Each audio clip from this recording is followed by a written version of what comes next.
everyone, today I'm here with Mr. Kilmer, my art teacher at Carroll High School. How long have you been teaching for, Mr. Kilmer? Overall, this is my 35th year. I taught for 12 years at New Haven, beginning of my career, and the rest of the time has been here. So, recently in our art classes and recently in class, we have been talking about what is art. So we're going to talk about that today. So, Mr. Kilmer, what is your definition of what art is? It's complicated. Let me back up.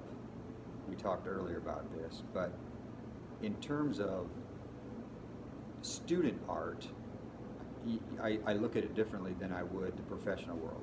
For example, student art, at the beginning, students need to learn art skills. They need to understand shading and value and some of the principles of design so that they have a base of knowledge which allows them to create and make things that are creative. If you don't have that base of knowledge, then you're shooting yourself in the foot. There is no education. So the first thing that has to happen as a student, you have to learn some skills. From a professional standpoint, artists are all over the board, from extremely realistic to extremely abstract. Even in some case, it may look like a 5-year-old could do it. But that can be deceptive, because if you're making an abstract piece that's based solely on the principles of design, things like balance and a focal point and unity and harmony, then subject matter becomes unimportant. And so in that case, you have to have an in-depth knowledge of the principles of design and be able to support what you're doing. Abstract work is far more difficult than most people think. This is true. We did it. Yeah, we do.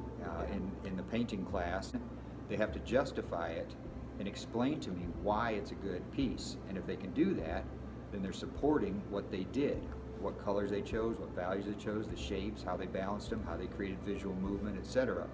And that's learning the language of art. It's learning how to create an abstract piece, and it's learning how to defend your art, and that's very difficult. Yeah. So, an artist that we had an e-learning assignment that was a little crazy. His name is Rothko.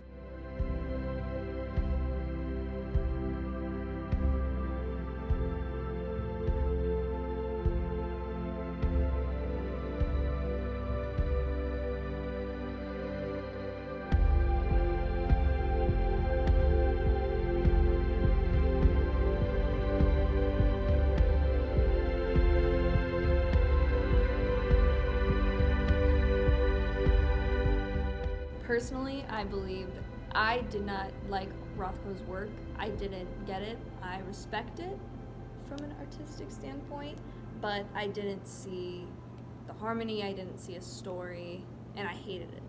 To defend Rothko or anybody that's working abstractly, part of it is the context of the time. So art goes in periods. For example, the Renaissance, the rebirth of art, bringing back some Greek and Roman traditional pieces of art. And then we went into a period where there wasn't a lot of art being created. And then we move into when America started creating art to the Hudson River School, for example. That was a mid to late 19th century movement, and it was very real. It was based on nature and pretty pictures and paintings. And then people got tired of the realism, and then they wanted to try something new, and the Impressionist movement came along. And then eventually people got tired of that, and then the abstract idea came along. And at first people really hated that because they were used to realism, they were used to Impressionism, they were used to certain things, and change is uncomfortable. The abstract artist, the non-objective artist, people that were creating works that there was nothing recognizable, they had a hard time justifying their work, so they had to go back to those principles of design I was talking about. The artist understands how to create it and how to defend it, and understands the principles of design and not like it. I might look at a work and go, wow, that's really good balance and that's great harmony. I just don't care for it. So there's a difference. There's a lot of different ways to look at a piece of art, from a pretty picture that it just is aesthetically pleasing to making a profound statement and trying to make people feel a certain way. All right. That's all we have time for today. Thank you for listening, class. Thank you for doing this, Mr. Comer. You're welcome.